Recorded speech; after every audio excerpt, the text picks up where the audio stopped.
क्षेमनिंद सहा परम पदवींद नम्यो सिद्ध सभा गुरुवे श्री गोपति गोपति ज्ञान सहिता कारण धरण समर्थ गुरु संसार हम जो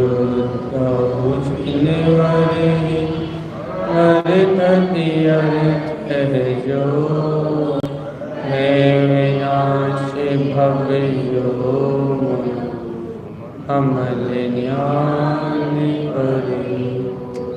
गृह को गुरु को धर्म को साक्षी को बारंबार नमस्कार। श्री धर्मायण फूल गाता जी। गुण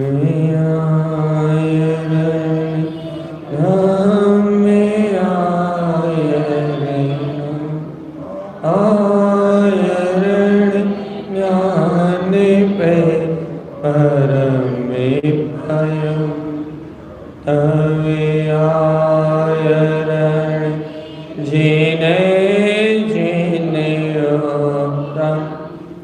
आयरण दियर्थ सुममले पयम होवे शमिखि मेरा मन सुममले पयम।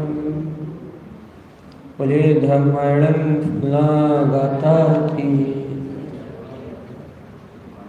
आचार्य सदगुरु संत तारण तनलाचार्य जी महाराज जी की जय।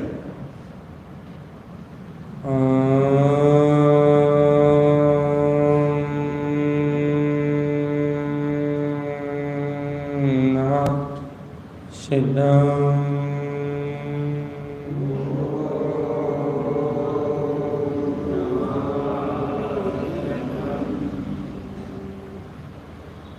परम महात्मा जन्मणि सदगुरुवर तारण स्वामी और सर्वज्ञ परमात्मा की अमृत ज्ञान रस श्री धर्मायण फूल गाथा जी। जहाँ आज अपन व्याख्यान करेंगे उत्तम आकिंचन धर्म का भी। आकिंचन का अर्थ होता है किंचित मात्र कुछ ना रह जाना, किंचित मात्र कलेश, किंचित मात्र चिंता, किंचित मात्र आकुलता, किंचित मात्र किसी भी प्रकार का परिग्रह न रह जाने का नाम आकिंचन। आकिंचन जहाँ किंचित मात्र कुछ भी शेष न रह जाए,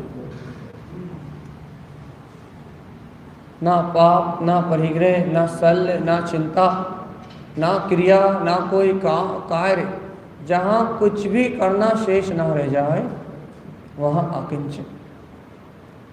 जब तक संसार में कुछ भी करने की चिंता है, जब तक संसार में कुछ भी करने धरने की शल्य है भैया, तब तक आकिंचन नहीं है। आग्राही का नाम है आकिंचन। आत्मा आग्राही है, इसलिए आत्मा को कोई चिंता नहीं है भैया, कोई शल्य नहीं। लेकिन अज्ञानी जीव संसार में कुछ करना चाहता है, संसार में कुछ ग्रहण करना चाहता है, संसार में कुछ पाना चाहता है भैया, जिसे ग्रहण करने की भावना है, जिसे आग्रह करने की आदत है, आग्रह याचना करने की जिसे आदत है, वो आकिंचन धर्म को प्राप्त नहीं कर सकता। ये धर्म याचकों के लिए नहीं है, ये भिखारियों का धर्म नहीं है भैया। जैन धर्म भिखारियों का धर्म नहीं है, ये आग्रह करने वालों का धर्म नहीं है भैया। फिर ये धर्म किनका है भैया? ये धर्म आकिंचन रहने वालों का,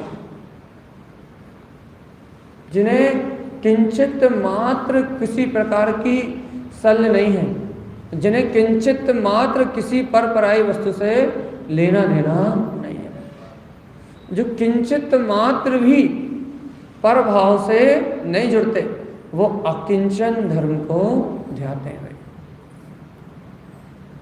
देखो भाई, अर्थ तो हमने बता दिया। अकिंचन मतलब, अकिंचन मतलब क्या? किंचित मात्र भी मेरा इस जगत में कुछ भी नहीं। किंचित मात्र भी पर पर्याय परिणाम में मेरा कुछ भी नहीं है। अकिंचन मतलब सबसे मुक्त हो जाने का नाम अकिंचन। व्यवहार में कहे तो परिग्रह का त्याग का नाम अकिंचन। 24 प्रकार के परिग्रह को छोड़ने का नाम अकिंचन। अब आचार्य तारण स्वामी अकिंचन के बारे में क्या कह रहे हैं भैया? अकिंचन आयरण जिन्हें जिनु। क्या अकिंचन भैया? उत्तम अकिंचन धर्म में आचरण क्या है? जिन्हें जिनु, अपने जिनु अंतर आत्मा को जीत लेना ही अकिंचन है। जो अपना अंतर आत्मा है, जो अपना वीतराग स्वभाव है, जो अपना जितेंद्रीय पद है, ऐसे जिनु अंतर आत्मा को, अपने वीतराग पद को, अपने ध्रुव चैतन्य आत्मा को, आयरण जिन्हें जिनु, अपने जितेंद्रीय जिन स्वभाव को जिन्हें जीत लेना, इसका ही नाम अकिंचन है। जब तक जीव अपने वीतराग पद को नहीं जीतेगा, जब तक जीव अपने आत्म पद को नहीं जीतेगा, जब तक चिंताओं से मुक्त नहीं हो सकता, तब तक परिग्रह से मुक्त नहीं हो सकता। मात्र भावलिंगी साधु ही जिन्होंने अपने वीतराग जिन पद को जीत लिया है, वही अकिंचन है भैया। बस आपको ये बात समझ में आ रही है नहीं आ रही? जिन्होंने वीतराग धर्म की श्रेष्ठ धुरा को धारण कर लिया है, भावलिंगी साधु जिन्होंने वीतराग धर्म की श्रेष्ठ धुरा को धारण कर लिया है, मन और इंद्रियों के विषयों को जीत लिया है, जो अपने परम वीतराग पद के विजेता हैं, वही आत्मार्थी ज्ञानी साधु ही उत्तम अकिंचन धर्म के, वो 24 प्रकार के परिग्रह से मुक्त। भैया यहाँ आचार्य तारण स्वामी सीधा सिद्धांत दे रहे हैं, सीधी बात कह रहे हैं भैया। और अपना प्रारंभिक सत्र आचार्य तारण स्वामी क्या कह रहे हैं, यही वांछना का रहता है। आचार्य जिन तारण स्वामी कह रहे हैं, हे भव्य आत्मा, उत्तम अकिंचन धर्म में आचरण करो। धर्मात उत्तम अकिंचन धर्म प्रकट कैसे होगा? जिन्हें जिनु, अपने वीतराग जिन पद को जीत लो। मैं आत्मा राग देश आदि कर्म मल से रहित हूं, ऐसे अपने वीतराग पद को जीत लो, क्योंकि वीतराग पद को जीतना ही अकिंचन धर्म है। क्योंकि वीतराग पद को जैसे ही जीतोगे, वीतराग में अपनी अंतरात्मा को जैसे ही जीतोगे, तो ये राग देश के सारे विकार नष्ट हो जाएंगे। राग देश नष्ट होगा भैया तो संसार का सारा अशुद्ध भाव रूप परिणमन, अशुभ भाव रूप परिणमन छूट जाएगा। अब बताओ भगवान, हम अकिंचन होना चाहते हैं क्या? क्या हम घर, पुत्र, परिवार, मकान, दुकान, लाड़ी, गाड़ी, इन विषयों का त्याग करना चाहते हैं? क्या हम इनसे छूटना चाहते हैं? अंतर परिग्रह और बाहिरंग परिग्रह को छोड़ के अपनी अंतर आत्म सत्ता में आचरण करने की अपनी भावना है, तो उत्तम अकिंचन की चर्चा करें भाई। क्योंकि उत्तम अकिंचन में तारण स्वामी कह रहे हैं कि अपने वीतराग जिन पद को जीत के अर्थति अर्थ सु ममल रयम। क्या कह रहा है भैया? अर्थति अर्थ सु ममल मयम, जो अपना प्रयोजनी अर्थ, मतलब दो अर्थ है भैया। अर्थति मतलब 3 अर्थ, उत्पन्न अर्थ, हितकार अर्थ और सहकार अर्थ। अर्थति अर्थ, ये 3 अर्थ ही प्रयोजनी है। सम्यक दर्शन, सम्यक ज्ञान, सम्यक चरित्र, ये 3 अर्थ ही प्रयोजनी है। इनमें आचरण करने से सु ममल रयम, स्वयं के आत्मा का निवास प्रकट हो जाता है, स्वयं के स्वभाव में रहना होता है।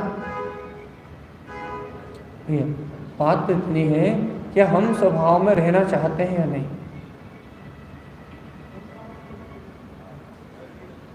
हमें स्वभाव में रहना, देखो भैया, जब तक पर को ग्रहण करने की भावना है, परिग्रह है, जब तक आप स्वभाव में नहीं रह सकते। क्योंकि आचार करण हम कह रहे हैं, आकिंचन धर्म क्या है भैया? अपने जितेंद्रीय वीतराग जिन पद में आचरण। कैसा अपना जितेंद्रीय वीतराग जिन पद? कहला अर्थति अर्थ, रत्नत्रय से संपन्न है, प्रयोजनी है, सुममल प्रयम। इस ममल पद में रहो, इस ममल स्वभाव में निवास करो, इस ममल स्वभाव में आचरण करो। सट कमल है, 6 कमल के माध्यम से तह अंगदि अंग, अपने सर्वांग में केवल ज्ञान में ज्योति का प्रकाश अनुभव करो। गुप्त कमल, नाभि कमल, हृदय कमल, कंठ कमल, मुख कमल और विंद कमल, इन 6 कमलों के माध्यम से आत्म ध्यान धारण करके तह अंगदि अंग है, अपने सर्वांग में उस ज्योति स्वरूप केवल ज्ञान में जो सत्ता है, जो प्रकाशमान आत्मा है, उस ज्योति का अनुभव करो। क्यों? क्योंकि आयरण धम तम मुक्ति पयम। ऐसे भैया, धर्म में आचरण करने से ही तम मुक्ति पयम, मुक्ति पद की प्राप्ति होगी भैया। क्या कह रहा है भैया? जब आत्म ध्यान की साधना करते हुए अंगधि अंग, सर्वांग में मैं आत्मा सर्व कर्म मलों से रहित मात्र प्रकाशवान सत्ता हूं, मात्र ज्योति स्वरूप आत्मा हो भैया, मात्र प्रकाश ही मेरा रूप है। ऐसे सर्वांग में जब आप अपनी अंतर आत्मा का अनुभव करोगे, 6 कमलों के माध्यम से, जब भैया कमल सी अर्क, रमण सी अर्क, चरण सी अर्क, भैया ही रमण सी अर्क, ममल श्री अर्क, खिपक श्री अर्क, इन अर्कों के माध्यम से, अर्थात अपनी गायक परिणति के माध्यम से जब आप अपने प्रकाशमान स्वभाव में रमण करोगे, तो आपको इस शरीर का बोध जानने में नहीं आएगा, आपको इस शरीर की अनुभूति नहीं होगी। तो फिर काय की अनुभूति होगी भैया? प्रकाश में जो आपकी सत्ता है, सर्वांग में आपको आपका प्रकाशवान वीतराग स्वभाव अनुभूति में आएगा, आपको सर्वांग में अपना ज्योति स्वरूप आत्मा अनुभव में आएगा। और आचार्य तारण स्वामी कह रहे हैं, बस ऐसे ज्योति स्वरूप अर्घ समोषण में रमण करना ही आयरण धर्म, ऐसे धर्म में आचरण करना ही तम मुक्ति पयम, तुम्हारा मुक्ति का पद है भैया, तुम्हारा मोक्ष पद है। ओव शम खिम रमण सु ममल पयम, ऐसे उत्तम आकिंचन धर्म में वीतराग भाव सहित रमण करने से सु ममल पयम, स्वयं का ममल पद प्रकट हो जाता है। ऐसा तारण स्वामी कह रहे हैं। अब बात आपकी और हमारी है भी, क्या ऐसे अकिंचन पद को अपन ग्रहण करना चाहते हैं या नहीं? बस ऐसे अकिंचन धर्म को अपन प्राप्त करना चाहते हैं या नहीं? चिंता कर रहित, जहाँ कोई शल्य नहीं है, जहाँ निर्ग्रंथता है, जहाँ वीतरागता है, जहाँ वीतराग स्वभाव में आचरण है, जहाँ ममल मुक्ति में स्वभाव में आचरण है, क्या अपन ऐसे ममल वीतराग स्वभाव में आचरण करना चाहते हैं या नहीं? अपन परिग्रह से रहित होना चाहते हैं या नहीं? कल भी चर्चा करके हमने, अपन पर को ग्रहण करना चाहते हैं, पर पदगल के आश्रित होके, पर्याय के गुलाम होके पर से ही सुख का आग्रह कर रहे हैं कि भैया भोजन करने से सुख मिलेगा, काम विषय भोग करने से सुख मिलेंगे, परिवार बढ़ाने से सुख मिलेगा, धन बढ़ाने से सुख मिलेगा, भौतिक संपदा बढ़ाने से सुख मिलेगा। भैया बाहर में जितने भी इंद्रिय भोग आदि विषय हैं, इनसे ही आग्रह कर रहे हैं क्या कि इनके भोग से ही हमें सुख की प्राप्ति होगी। कैसे आग्रह कर रहे हैं? किससे आग्रह कर रहे हैं? क्या आप चिंताओं से मुक्त होना चाहते हो? ये दुकान की चिंता, घर की चिंता, माता की चिंता, पिता की चिंता, पुत्र की चिंता, पड़ोसी की चिंता, देश की चिंता, क्या आप चिंताओं से मुक्त होना चाहते हो? आप किंचन अतः कुछ भी मेरा नहीं। माता पिता पुत्र परिवार तो छोड़ो, इनका विकल्प भी, इनमें जो राग देश रूप विकल्प है, इनकी जो चिंता करने में दिन रात व्यस्त हो भैया, आप चाहते हो? माता पिता तो छोड़ो, घर पुत्र परिवार तो छोड़ो, इनकी सल भी, इनकी चिंता भी मेरे चित्त में ना रहे, ऐसा चाहते हो? इनको माता पिता पुत्र परिवार को छोड़ना तो बहुत दूर की बात, माता पिता पुत्र परिवार धन संपत्ति इनको छोड़ना तो बहुत दूर की बात। आप क्या ये चाहते हो कि इनकी इनकी भावना तक मेरे मन में ना आए, इनकी चिंता तक मेरे मन में ना आए, इनके बारे में कुछ विचार तक मेरे मन में ना आए? ये क्यों नहीं आएगा? हमारे माँ है, हमारे बाप है, हमारे पति है, हमारे परिवार है, हमारा धन दौलत सब कुछ हमारा है भैया, क्यों नहीं आएगा हमें इनका विकल्प? भैया बस जब तक तुम इन्हें अपना मान रहे हो तभी तक तो आएगा, नहीं तो भैया ये कोई तुम्हारे सगे साथी नहीं। तुम खुद जानते हो आयु का अंत होते ही ये सब छूट जाएगी। तुम स्वयं जानते भैया पाप के उदय में कोई माता पिता पुत्र परिवार भी काम में नहीं आता। तुम स्वयं जानते भैया जब अपने भाग्य में स्वयं अशुभ कर्म का उदय आता है तो भैया अपना मित्र भी अपना शत्रु बन जाता है।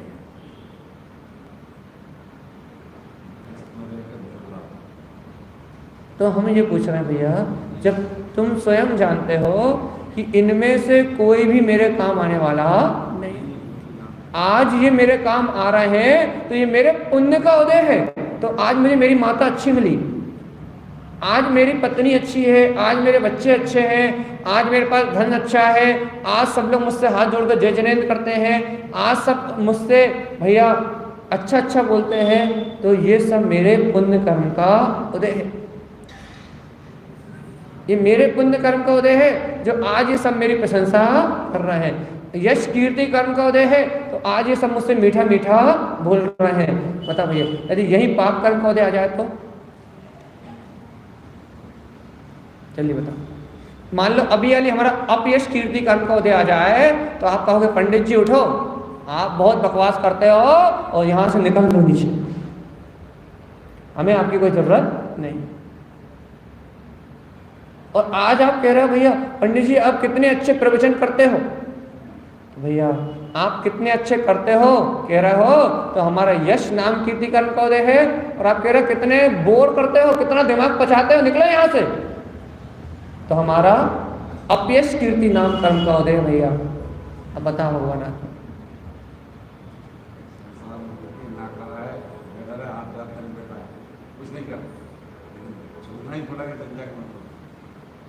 आप कह रहे हो पंडित जी बहुत अच्छे प्रवचन, मजा आ गया, 10 दिन में आनंद आ गया भैया। काय का उदय है? यश कीर्ति कर्म नाम शुभ कर्म का उदय। और आप करो पंडित जी रास्ता नापो, आज 9 दिन हो गए हैं और कल दिख मत जाना, कौन से कर्म का उदय? अपयश कीर्ति अशुभ नाम कर्म का उदय। अब बताओ भैया आपने मुझे सुखी किया, अच्छा बोला, तारीफ करी, प्रशंसा करी, तो आपने मुझे सुखी करा या मेरे पुण्य कर्म ने मुझे सुखी करा? और आपने मुझे दो बातें सुना के भगा दिया, 2 थप्पड़ दे के निकाल दिया, तो बताओ भैया आपने मुझे दुखी करा या मेरे अशुभ असाता वेदनी कर्म ने मुझे दुखी करा? हाँ फिर तुम कौन? आपका खिल गया और हमारा बन गया। वो बात की बात करेंगे अभी।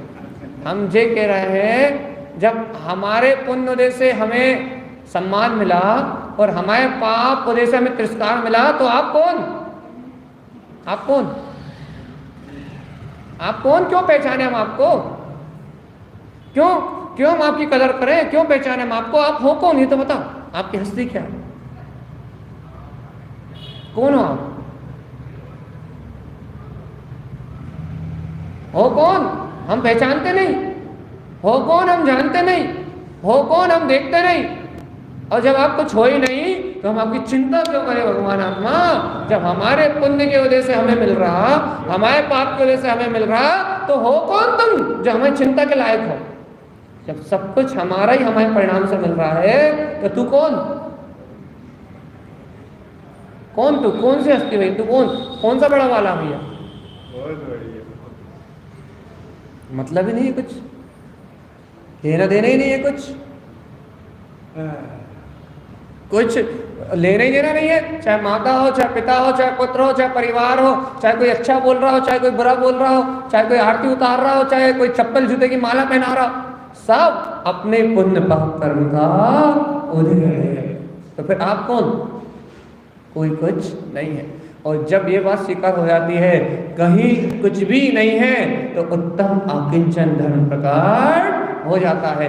किंचित मात्र, कहीं कुछ भी नहीं है, मात्र शून्य आकार, मैं ब्रह्म हूं, मैं अपनी शक्ति का स्वामी हूं, मुझे पर से कुछ भी लेना देना नहीं।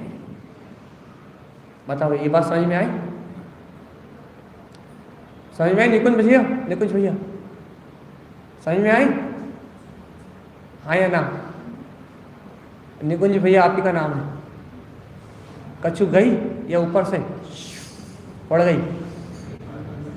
थोड़ी बहुत गई। अच्छा, भगवान आत्मा जो कुछ भी अपन, फिर से एक बार इस बात को फिर से कह रहे हैं, जो कुछ भी अपने को यहाँ रिटर्न मिल रहा है, अच्छा या बुरा, यहाँ अपने को मान लो अपने को बहुत सारे भोगों को सुख मिल रहा है।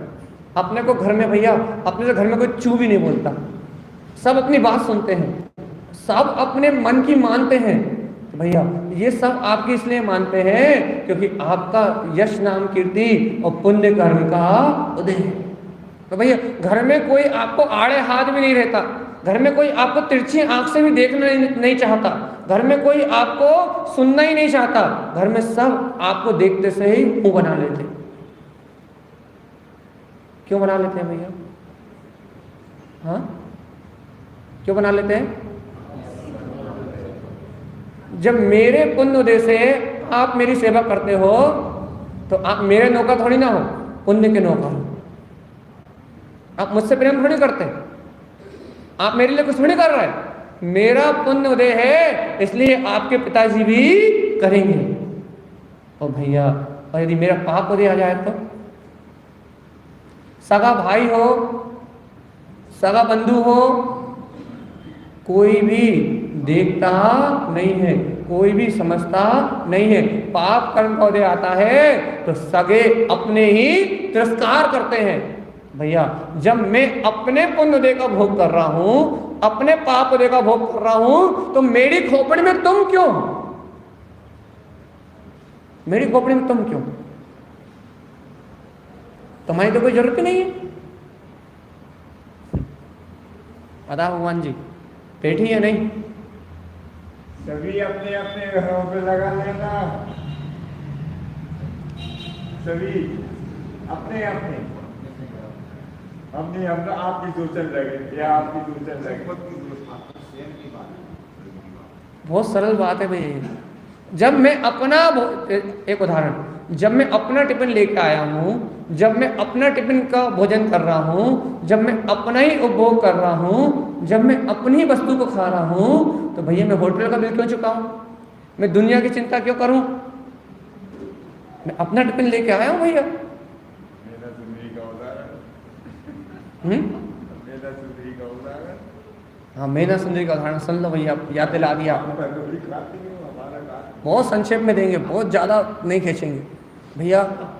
मेना सुंदरी जिन धर्म की श्रद्धानी थी भाई, अपने जिन धर्म पे अकाल श्रद्धा थी भैया, लेकिन पिताजी न्यायवंत राजा थे, बहुत उत्कृष्ट थे, पूरी प्रजा उनसे बहुत खुश थी, मंत्री से लेके पूरी प्रजा तक सब एक ही बात बोलते थे, भैया महाराज आपके जैसा सम्राट हो कोई दूसरा नहीं, आपके जैसा राजा हो कोई दूसरा नहीं है, आपके कारण से, आपके भाग्य से ये सारी प्रजा सुखी है, सारे राज्य में शांति है, आपके भाग्य के वजह से हम वो लोग सब बहुत आनंद में हैं, सब बहुत साता में हैं भैया, हम सबको कोई दोष नहीं है, कोई कलेश नहीं है। पिताजी से सब बोलते थे भैया, लेकिन मेना सुंदरी से कभी, मेना सुंदरी ने कभी ऐसा बोला नहीं। मंत्री बोले, धर्मपत्नी बोले, पूरा राज शासन बोले कि भैया महाराज आपका भाग्य बड़ा उज्जवल है, जब से आपने राज संभाला है तब से पूरी प्रजा सुखी है, सब आपके भाग्य से खाते हैं भैया, सब ऐसा कहते। तो भैया अब एक दिन महाराज मेना सुंदरी से पूछ बैठे, मेना सुंदरी सब बहुत प्रशंसा करते हैं, तुम भी मेरी प्रशंसा करती हो, मेरे न्याय की प्रशंसा करती हो, लेकिन सब कहते हैं कि महाराज मैं आपके भाग्य का खाते हैं। मेना सुंदरी तुम तो बताओ तुम किसके भाग्य का खाती हो। मेना सुंदरी से पूछा कि मेना सुंदरी तुम तो बताओ कि तुम किसके भाग्य का खाती हो। मेना सुंदरी तो जैन धर्म की श्रद्धानी थी, तत्व का बोध जानती थी, वस्तु स्वभाव के निर्णय को जानती थी। मेना सुंदरी बोली पिताजी मैं तो अपने भाग्य का खाती हूं। अब भैया जहां मान खड़ा हो जाता है, जहां यश कीर्ति का उदय ज्यादा आ जाता है, जहां ज्यादा प्रशंसा और ज्यादा तारीफ होने लगती है, वहां मान के जन्म लेने की आशंका अधिक हो जाती है। अब महाराज को मान उत्पन्न हो गया भैया कि सारी दुनिया कह रही है, पूरी संपदा कह रही है, पूरी प्रजा कह रही है कि मैं आपके भाग्य से, आपके उज्जवल भाग से सुखी हूं। मेरी स्वयं की पुत्री कह रही है कि मैं अपने भाग्य का खाती हूं। महाराज ने कहा बेटा देखो ये राज, ये महल, ये राजकुमारी का पद, ये तुम्हारे पास दास दासी, ये सब मेरा दिया ही हुआ तो है, ये सब मैंने ही तो तुम्हें प्रदान किया है। तो कहने लगे पिताजी ये मेरे भाग्य का अपना है, ये मेरे अपने भाग्य का है, मुझे कोई दे सकता नहीं। कहने लगे अच्छा कोई दे सकता नहीं, कहने सब कुछ छीन लिया जाएगा। कहने लगे पिताजी छीन लो, यदि भाग में होगा तो मिलेगा और नहीं होगा तो नहीं मिलेगा। अब भैया बात जिद पे अड़ गई, महाराज को अभिमान आ गया।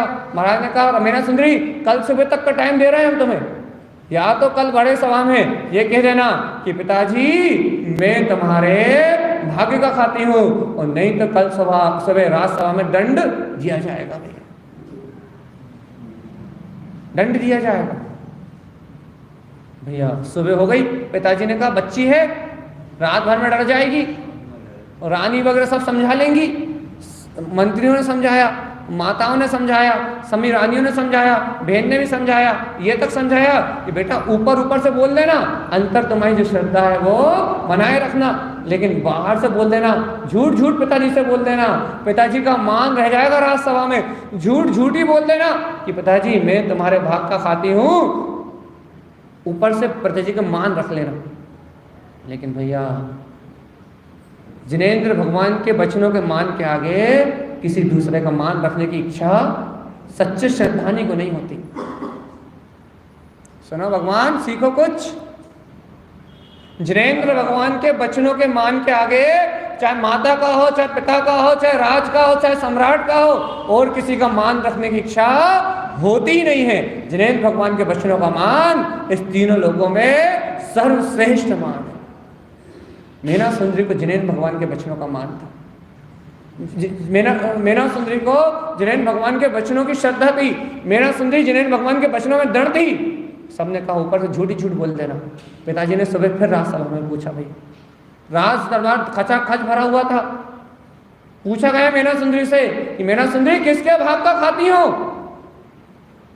उसने पिताजी ने सोचा अब तो सबने समझा दिया है, ये कहेगी पिताजी आपके, लेकिन मेना सुंदरी बोली मैं अपने भाग का ही खाती हूँ। अब जब राज दरबार में भरे राजसभा में राजा के विपरीत, उसकी मनसा के विपरीत बोला तो महाराज को बहुत ज्यादा अपमान और गिलानी फील हुई। अच्छा ऊपर पट्टी कह देती वो तो मायाचारी हो जाती, ऊपर पट्टी के मायाचारी नहीं हो जाती, जिन धर्म की अप्रभावना हो जाती। इतने बड़े राज दरबार में, इतने बड़े राज दरबार में यदि वो ऊपर पट्टी कह देती कि नहीं पिताजी मैं आपके भाग का खाती हूं, तो वो जिन धर्मी नहीं कहलाती, जिन धर्म का लोप कर देती, भगवान की वाणी का अपघात कर देती।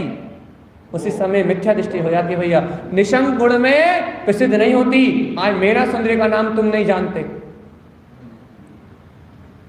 आज मेना सुंदरी का नाम तुम नहीं जानते। यदि एक बार वो शब्द बोल देती तो जिन मांग भंगी हो जाती, जिन भगवान के वचनों का मान भंग करना भंगी है, भंगी हो जाती भैया,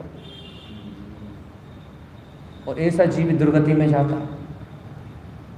सुन रहा है भगवान आत्मा, एक बार झूठ बोल देती तो जिन कुल की लाज चली जाती, नीच कुलीन हो जाती, मर के दुर्गति में चल देती, जिन धन की प्रार्थना का फल लेके जाती। एक बार बोल देती तो बस। इसे कहते हैं शासन, इसे कहते हैं शासन की श्रद्धा, इसे कहते हैं वीतराग धर्म की श्रद्धा। एक बार मुख से भी जिन धर्म के विरुद्ध शब्द ना निकल जाए, जब ऐसी श्रद्धा होती है तब मुक्ति का मार्ग मिलता है भगवान। जब जिन्हें भगवान के प्रति इतनी आस्था होती है, भगवान के वचनों के प्रति इतना समर्पण होता है, तब जिन शासन में मुक्ति का मार्ग बनता है, युगों युगों तक नाम रहता भैया। और जिसके अंदर इतनी श्रद्धा नहीं होती, आज करोड़ों अरबों मरते हैं, कितनों के नाम याद है तुम्हें? लेकिन जिसकी श्रद्धा है, आज मीना सुंदरी को आज भी याद कर रहा है और युगों युगों तक याद करते रहेंगे। निशंक, जब भी निशंकित अंक की चर्चा होगी, मीना सुंदरी का नाम स्वर्ण अक्षरों में लिखा जाएगा। क्या कह रहा भैया? ऊपर से भी नहीं बोला उसने, कहा पिताजी मैं अपने भाग के ही खाती हूँ। पिता दीनता से भर गए, कलह से भर गए, आत्मरोध ध्यान से भर गए।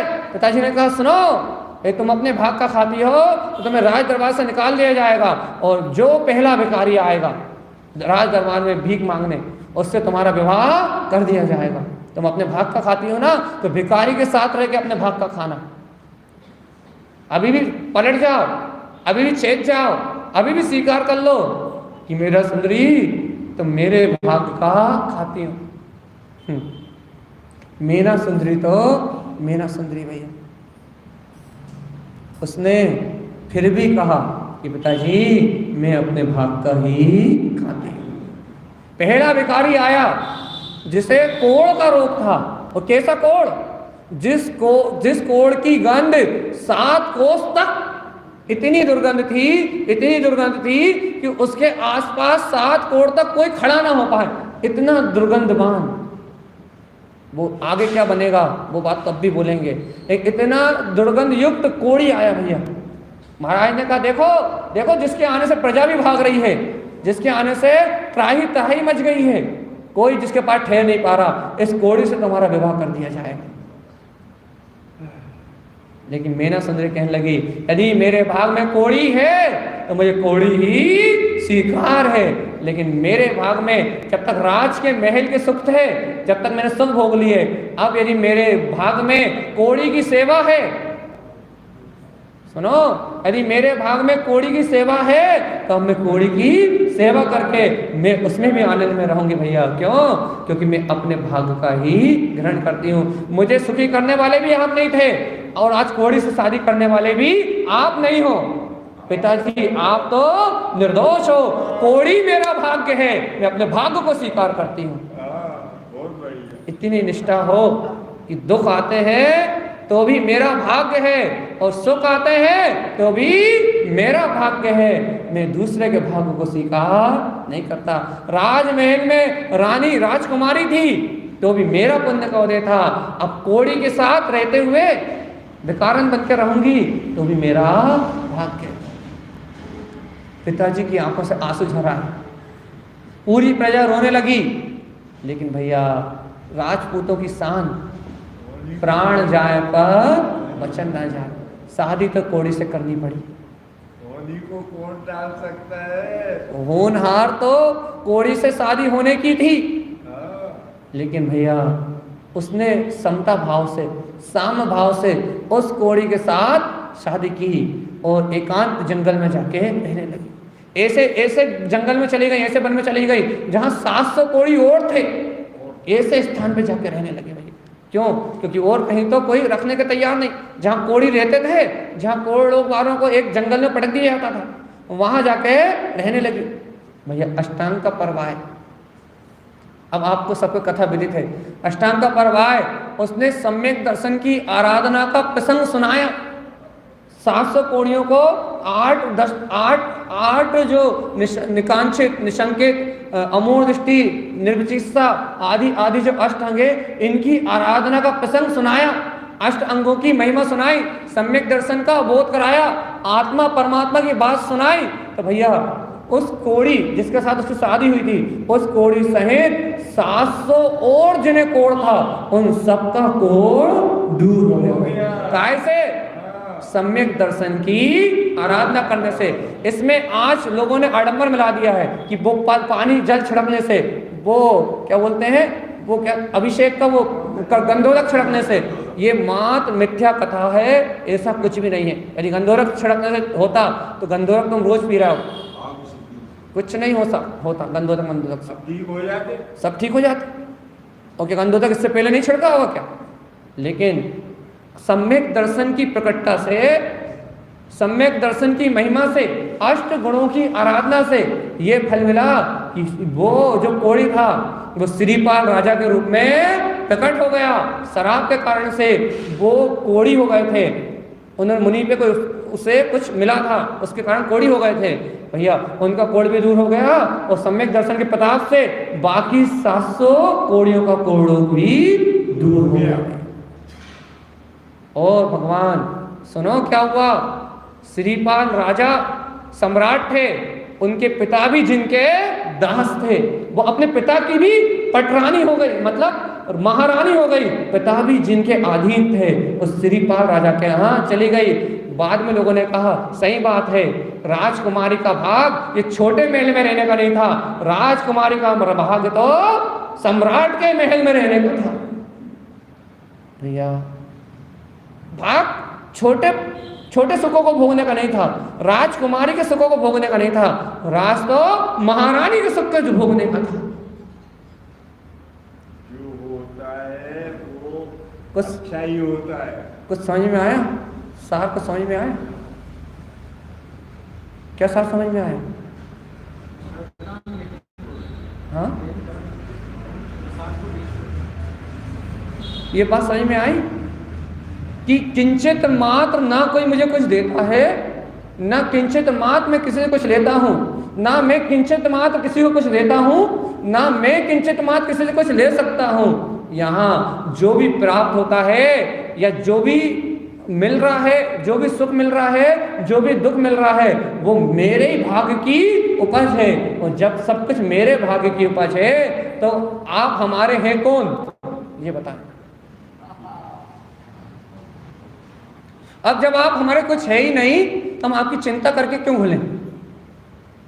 घर की चिंता करके, मकान की चिंता करके, दुकान की चिंता करके, पुत्र की चिंता करके, परिवार की चिंता करके, धन की चिंता करके, ये घर संयोग चिंता करके, जब आप हमारा कुछ करते ही धरते नहीं तो हम आपकी सल को पाल के, आपकी चिंता को पाल के, आपके विषय में विचार करके हम क्यों पागल हों? ये बताओ भैया, हम क्यों पागल? ये पागलपन का दौरा पर की चिंता से ही पड़ता है, दूसरों की चिंता से ही पागलपन का दौरा पड़ता है। जब तक अपन पर का चिंतन करते हैं, पर पर्याय का चिंतन करते हैं, तब तक ही पागल कहलाते हैं। भैया पति सुख देता है, पत्नी सुख देती है, बच्चे सुखी करेंगे, ये कल्पना है, अपने मन से निकाल दो। भगवान आत्मा, यदि आप धर्म करोगे आपका पुण्योदय होगा, आपके भाग में पुण्य होगा, तो बच्चे चंदन सेवा करेंगे। और आप बच्चों की व्यसनों की पूर्ति करते रहो, वासनाओं की पूर्ति करते रहो, मनमानी करते रहो। जिस दिन आप मरोगे वेंटिलेटर पे, उस दिन वो विदेश में होंगे और फोन पे कह देंगे पिताजी की अंतिम बॉडी को ले जाते समय और आग लगाते समय मोबाइल पे लाइव दिखा देना, हम आ नहीं सकते। मरते समय संबोधन की बात तो दूर, सेवा करने की बात तो दूर, जब मर के तुम्हें आग लगाई जाएगी तब वो कह देंगे वीडियो कॉल पे दिखा देना, हम वीडियो कॉल पे देख लेंगे, मर गए तो मर गए।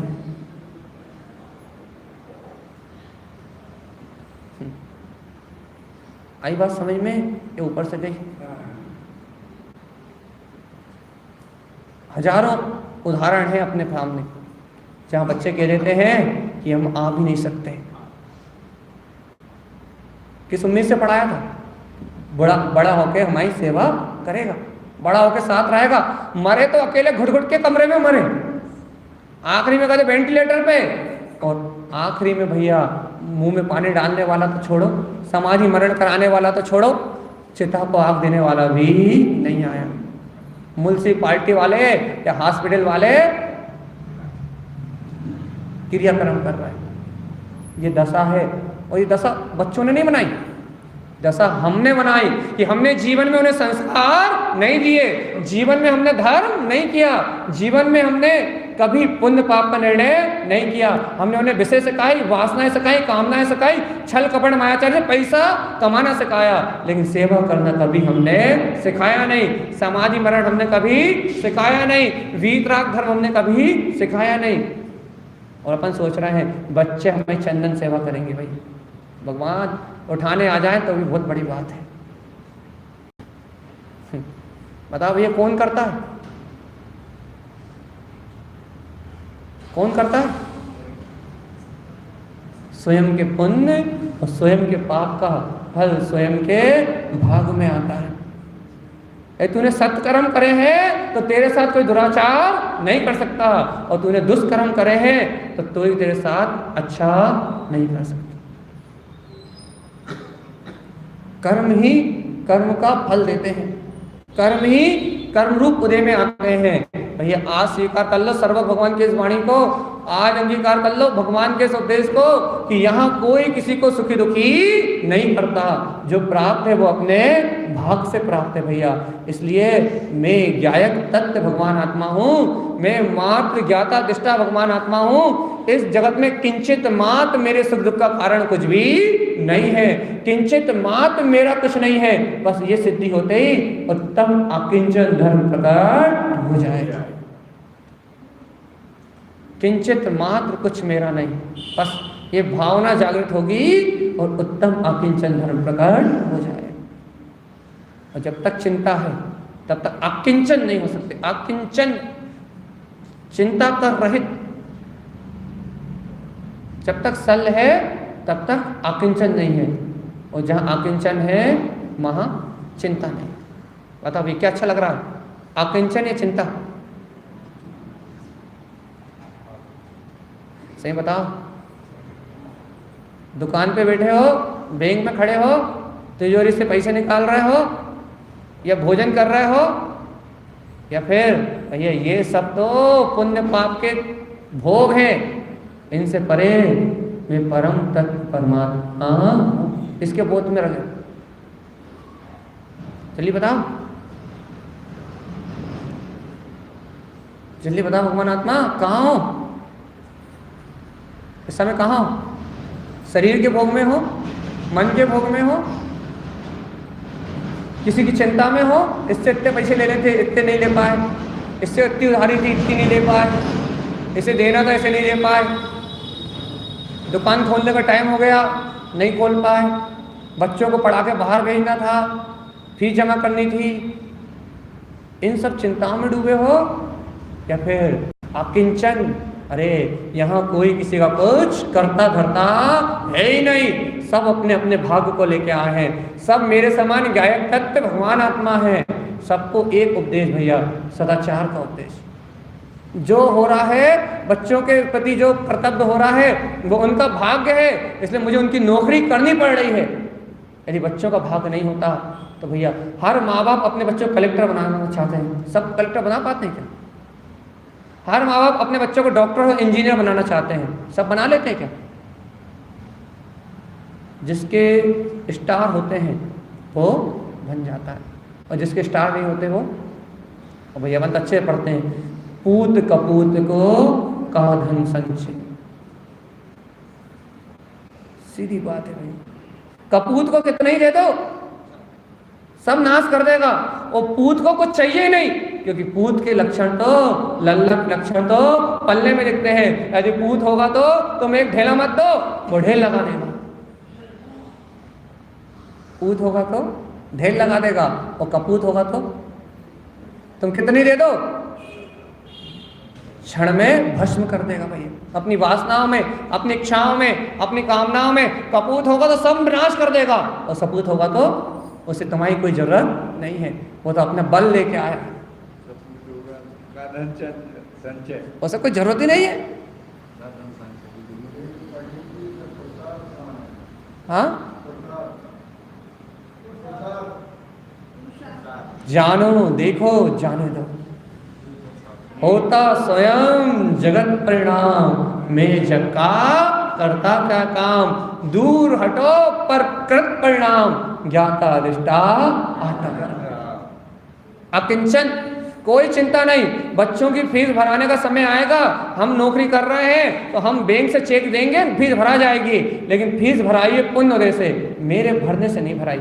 ऐसी मान्यता प्रकट हो जाए कि ये क्रिया हुई थी, ये कर्म की क्रिया हुई थी, ये जो प्रक्रिया हुई थी वो पुद्गल का परिणाम था, आना भी पुण्य के उदय से था, मेरी सैलरी आई पुण्य के उदय से, और भैया मेरी सैलरी गई फीस में पाप के उदय से, लेकिन बच्चे का पुण्य उदय था, उसकी उसमें चली गई। अच्छा बताओ, कुछ बच्चों को पढ़ने में इंटेलिजेंट होता है भैया, तो जैसे जो अपने सेमर खड़ी में जो बच्चे रह रहे हैं, अब उनका भाग्य उदय है तो उनके पुण्य के उदय में है, तो माँ बाप पैसे खर्च नहीं कर रहे फिर भी पढ़ रहे हैं। एक वो स्कूल होता है ना, कौन सा स्कूल होता है, नवोदय, जो बच्चे नवोदय में भर्ती हो जाते हैं उनके माँ बाप को 5 पैसे खर्च नहीं करने पड़ते भैया, और पूरी पढ़ाई हो जाती है। और अपने बच्चों के लिए अपन लाखों कॉलेज में लाखों करोड़ों रुपए खर्च कर रहे हैं। अब बताओ भैया, उन बच्चों का भाग्य का उदय था तो उन्होंने आपकी एक चवन्नी भी बिना खर्च करवाए सब कुछ प्राप्त कर लिया भैया। और आपके बच्चों को पढ़ना लिखने में डफर है, उनके भाग्य के उदय में नहीं है, ये अच्छे भी हैं, ऐसा नहीं डफर ही, अच्छे भी हैं, तो उनके निमित्त से आपके 1 करोड़ खर्च होने थे, तो आपके एक बच्चे के निमित्त से 1 करोड़ खर्च हुए और एक बच्चे के निमित्त से 1 पैसा खर्च नहीं हुआ भैया। जिसके भाग्य में था, जिसका कर्जा था, जिस बच्चे का जिस जीव का कर्जा था उसके निमित्त से कर्जा चुका दिया, और जिसका कोई कर्जा नहीं था, जो अपना भाग लेके आया था, उसमें 1 चवन्नी भी खर्च नहीं हुई। सिद्धांत क्या कह रहा है, सिद्धांत क्या कह रहा है, क्या कह रहा है सिद्धांत, क्या कह रहा है सिद्धांत भैया, मैं किसी का कुछ करता नहीं हूं, हर व्यक्ति अपने भाग्य की रेखाओं को लिखवा के आया है, प्रत्येक जीव अपने भाग्य का निर्णय करके पहले से ही आया है। यहाँ भाग्य का निर्णय तो पूर्व में ही हो चुका है, जैसा आपने पूर्व में बोया था वैसा वर्तमान में आप काट रहे हो, बस काटते समय समता शांति का परिणाम रहेगा। तो भैया और अच्छा काटते जाओगे, काटते समय आकुलता व्याकुलता चिंता शल्य के परिणाम रहेंगे, तो जो काट रहे हो उसमें कलेश होगा, पुण्य की कमी आएगी, पुण्य का क्या हो जाएगा, अपकर्षण, पुण्य का अपकर्षण हो जाएगा, पाप का उत्कर्षण हो जाएगा, तुम्हें आशाता बढ़ जाएगी और धन संपत्ति भी क्षीण हो जाएंगे। अब बताओ भैया, समता भाव से भोगना चाहते हो या फिर आत्मरोध ध्यान करके चिंता करके विकल्प करके अपना सब नष्ट करना चाहते हैं? हाँ चलिए बताओ, टाइम बहुत जल्दी खसक रहा है। हाँ समझदारी तो समता भाव से भोगने में है भैया, समझदारी तो ज्ञायक भाव से देखने में है। आज समता भाव न होने के कारण करोड़पति है, लेकिन भगवान उसे शक्कर का स्वाद नहीं आ रहा, क्योंकि चिंता कर करके डायबिटीज पाल ली, बेचारा शक्कर नहीं खा पा रहा।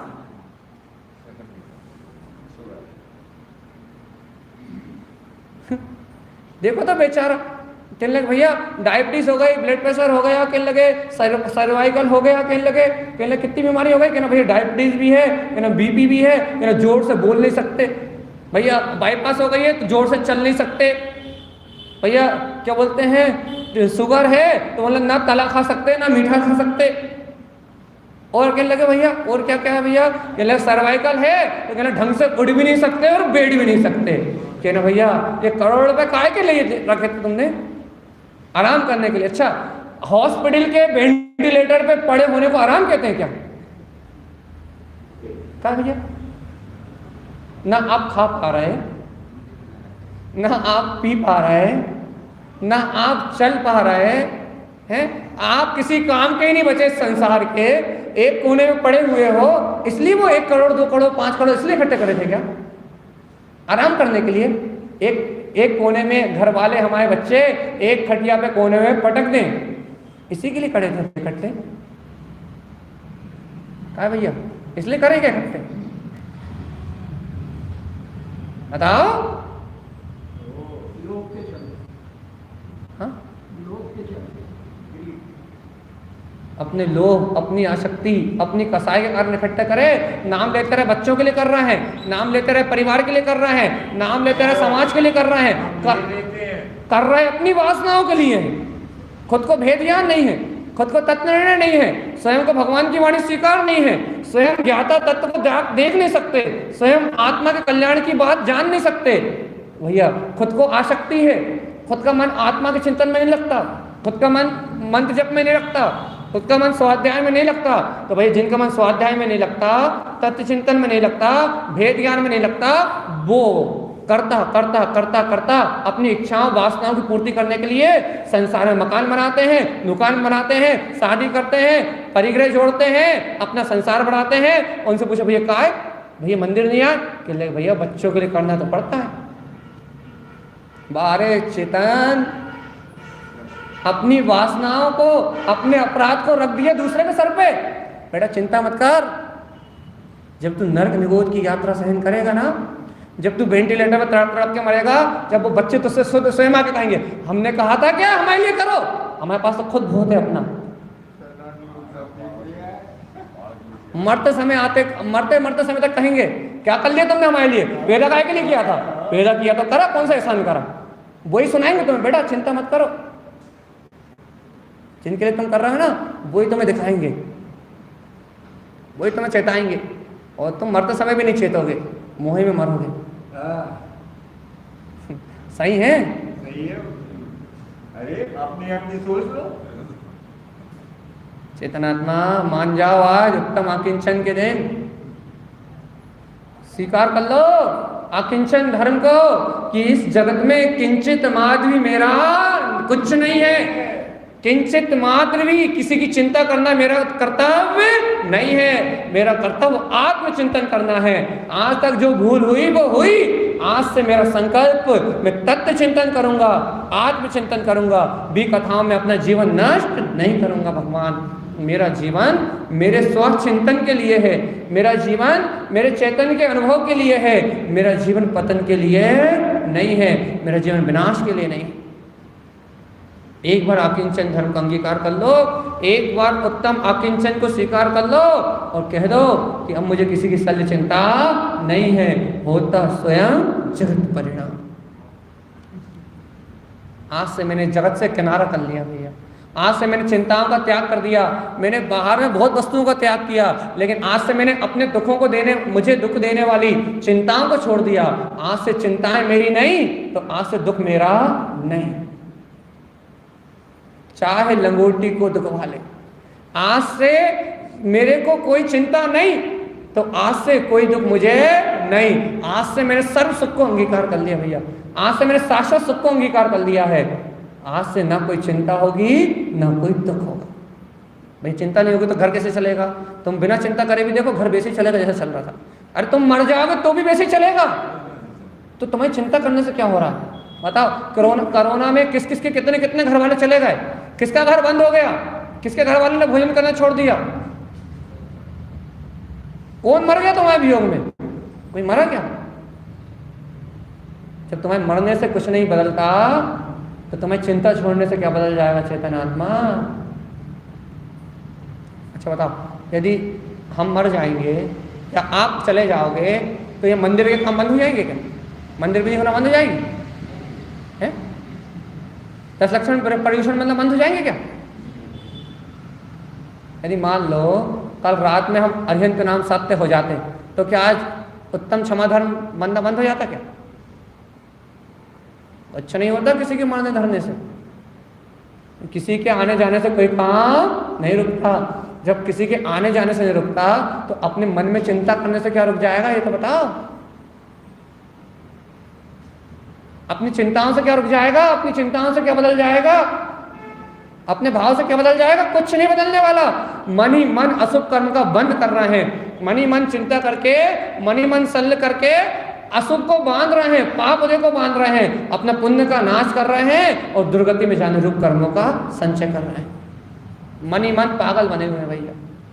यदि इस मन को भगवान की वाणी के चिंतन में लगा दें, इस मन को भेद ज्ञान में लगा दें, इस मन को वस्तु स्वरूप के विचार में लगा दें, कह दें यह किंचित मात्र मेरा कुछ नहीं है, मैं ज्ञाता दृष्टा ज्ञायक तत्व भगवान आत्मा ही हूं, तो आज मुक्ति। या 6 मिनट बचे बस, माइनस मार्किंग चालू, टिक टिक टिक टिक 6। अकिंचन, किंचित मात्र मेरा नहीं, किंचित मात्र कोई चिंता नहीं, किंचित मात्र कोई विकल्प नहीं।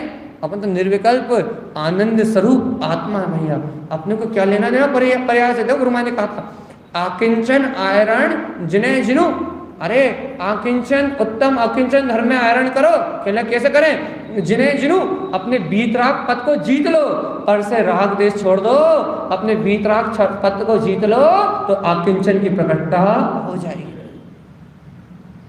अरे भाई अभी अपन साधु नहीं हो सकते, अभी अपन दिगंबरत्व नहीं ले सकते, अपन बीतरागी नहीं हो सकते, लेकिन भैया राग देश शल्य को तो छोड़ सकते हैं, अधिक चिंताओं को तो छोड़ सकते हैं, बीतरागता के मार्ग को तो अपना सकते हैं। बीतरागी नहीं हो सकते कोई बात नहीं, साधु नहीं हो सकते कोई बात नहीं, लेकिन साधु बने के मार्ग को तो अपना सकते हैं, चिंताओं को तो छोड़ सकते हैं, शुरुआत तो कर सकते हैं या नहीं। पूर्ण बीतरागी नहीं हो सकते, एक देश बीतरागता सम्यक दर्शन को तो प्रकट कर सकते हैं या नहीं। सराग संयम छठा गुणस्थान भैया, सराग क्या बोलते हैं, सराग सम्यक चौथा गुणस्थान। ये तो हो सकता है नहीं हो सकता, सराग संयम सराग सम्यक हो सकता नहीं हो सकता। राग छोड़ने के लिए नहीं कह रहा, राग जहां का तहां रहने दो, लेकिन इस राग का कर्ता मैं नहीं हूं, मैं ज्ञाता तत्व भगवान आत्मा हूं। सराग सम्यक्त, सराग भूमिका में सम्यक्त हो सकता है नहीं हो सकता, सम्यक्त सहित राग नहीं, राग सम्यक्त नहीं है, लेकिन राग की भूमिका है और मैं इन सबसे भिन्न हूं, ऐसी मान्यता है। सराग सम्यक दृष्टि भैया चौथा गुण स्थान पर। अब वीतरागी नहीं हुआ, साधु नहीं हुआ, घर पर परिवार नहीं छोड़ा, क्या छोड़ा, क्या छोड़ा भैया,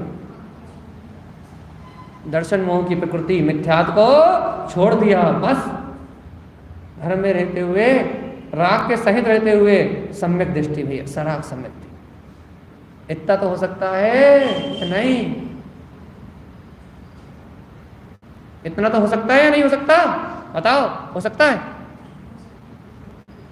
हो सकता है।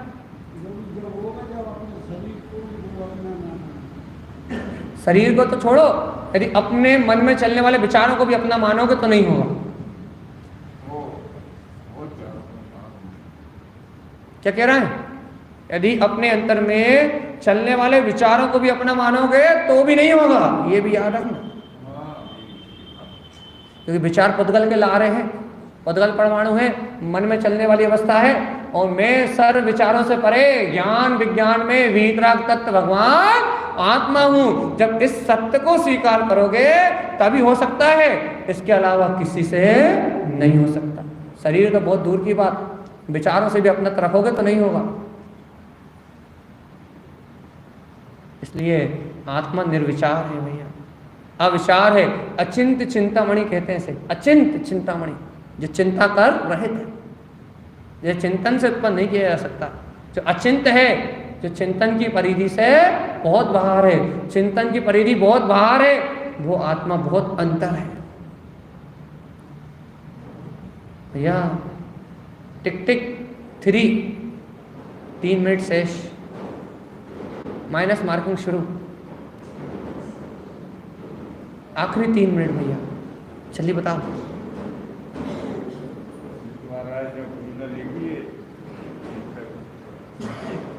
चिंता करो चिंतामणि जय राम नाम, अप परम पे परम जना। जल्दी बताओ भैया, 3 मिनट मात्र, क्या कर रहा है भगवान आत्मा? 3 मिनट में 3 रत्न तेरे प्रकट हो जाएंगे अब भी आदि। जल्दी कह दो, इस जगत में कुछ भी मेरा नहीं है, ये सारा जगत का फेरा असत है, चिड़िया रेन बसेरा है, ना कुछ मेरा है ना कुछ तेरा, काम खत्म। यहाँ तो भैया जो मेले में पंक्ति धन क्या है, नेह धरते कोश कोई दो कोश कोई और थक थक फिर हारा। हाँ बस, मतलब कोई 2 कदम साथ चलता है, कोई 4 कदम साथ चलता है, चलते चलते सब हारते हैं। लेकिन भैया ये जीव तो, हंस तो अकेले ही रहता है भैया, इसका कोई यहाँ संबंधी नहीं है। आज स्वीकार कर लो तो बोलो उत्तम अकिंचन धर्म की जय हो। जो मेले में पंथी जन्मिल रे धरते, जो तरुवर पे रेन बसेरा आ करते, कोश कोई दो कोश कोई उड़ उड़ थक हारे, जाए अकेला अंत संग में, कोई ना पर मारे। कोई साथ नहीं जाने वाला भैया, कोई 2 दिन साथ चलेगा, कोई 4 दिन साथ चलेगा, जिसकी आयु का घट पूरा हो जाएगा वो छोड़ के चला जाएगा, कोई साथ जाने वाला नहीं। व्यर्थ मान मान के मरा जा रहा ये मूर्ख प्राणी, और लेना देना कुछ भी नहीं है, व्यर्थ कर रहा मनमानी। एक बार मनमानी छोड़ दे तो भैया अपने आप ही आत्म तत्व का बोध हो जाएगा। एक बार स्वीकार कर ले, यहाँ कोई अपना सगा साथी नहीं है। मैं कहाँ से आया मुझे नहीं मालूम, और मैं कहाँ जाऊंगा ये भी मुझे नहीं मालूम। इसलिए अपनी आत्मसत्ता का बोध जगाएं, ज्ञायक भाव का बोध जगाएं, और भैया उत्तम आकिंचन धर्म को आत्मा से स्वीकार करें कि भैया किंचित मात्र मेरा कुछ भी नहीं, ना कोई सल ना कोई चिंता। आज से अपना संकल्प कि किसी भी प्रकार के विकल्प से आपको कोई संबंध नहीं, जो होगा वो अपनी कर्म की योग्यता से होगा, जो होगा वो पुण्य पाप के उदय से होगा। मैं आकर्ता आभोक्ता गायक तत्व भगवान आत्मा ही हूँ। बोलिए गुरु महाराज जी की जय। चलिए आपका 4 की 14 गाथाएं निकाल लीजिए। देव देवं